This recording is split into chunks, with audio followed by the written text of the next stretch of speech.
Anybody who studies the Quran seriously knows that Allah records on multiple occasions how prophets were insulted, how they were made fun of, how they were rejected in the most obscene ways, and how even the prophets themselves felt the pain of those disbelievers making fun of them. Nuh alayhi salam complains about how people found him disgusting and that they would plug their ears, with their fingers and walk away from him and pull their clothes back as a show of insult to him. And our Prophet is no exception, sallallahu alaihi wasallam.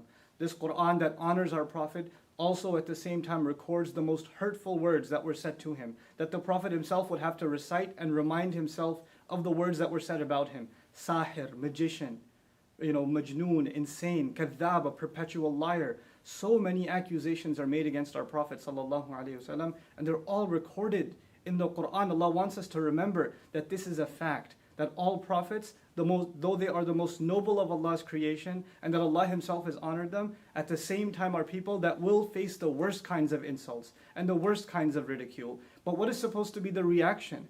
And if anybody's supposed to be angry and just be overwhelmed with rage when the Prophet is insulted, I would argue it would be his companions, whose faith, radiallahu anhum ajma'in, can't even be compared to yours and mine. But how come they don't react the way we do? How come they're not having any protests? How come they're not going out and yelling and screaming in rage? Because they understand that the Quran didn't just come to give them a love for their Prophet, but also to guide that love, and to also teach them how to respond to these kinds of insults. How is it that we don't know that the Prophet himself is told, sallallahu alaihi wasallam, "Wasbir ala ma yaqulun." Be patient over whatever they say. I'm fascinated by this ayah because the word ma means whatever. Whatever they say. Not whatever they've said, whatever they might even come up with. And the mudari' form in the Arabic suggests what they may have said in the past, but the present and even the future till this day. The Prophet's policy is to be patient himself, sallallahu alaihi wasallam. Where in the Quran does it justify our anger like this?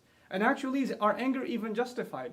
If anything, I argue, the one thing we should feel towards those who hate us and make hateful speech towards Muslims is sorrow. We should feel sorry for these people. They can't hurt the Prophet. They can't take away his honor. It was given from the sky. It was given from Allah. Nothing on earth can take it away. No article, no cartoon, no film, no speaker, no hate speech, no form of art. It's not going to take away the dignity of our Prophet sallallahu alaihi wasallam. And these films and these kinds of attempts are futile, wasteful attempts to try to undermine the message of Islam and to misrepresent Islam. But think about it. Us reacting in this emotional manner and engaging in senseless violence, is this not also misrepresenting Islam? Aren't we doing exactly what people want, the enemies of Islam want for Islam to be misrepresented?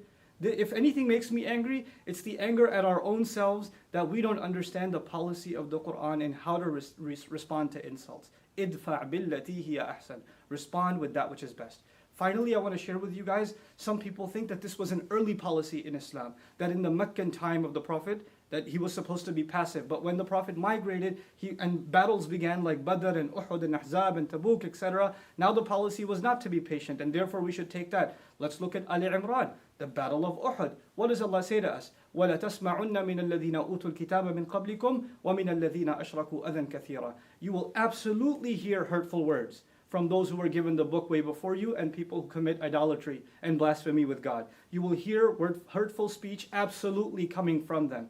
These kinds of things are a manifestation, a proof that Allah prepared us mentally for that. But what was supposed to be our reaction, God Himself tells us, Allah Himself tells us, وَلَئِن تَصْبِرُوا وَتَتَّقُوا فَإِنَّ ذَلِكَ مِنْ عَزْمِ الْأُمُورِ. If you can be patient and you can maintain your consciousness of Allah, then that is the most noble of deeds, the highest of accomplishments that you can accomplish. That is supposed to be the reaction of the Muslim. This video was watched by 30 people? This loser and his cousins? Before we gave it support. We made it popular. We're the ones that are giving it more flame. And I want to end with this. In school, bullies tease the kid that they know takes the teases and gets, he shows a reaction. The more we react in this way, the more we're encouraging others to, pursue more hateful speech.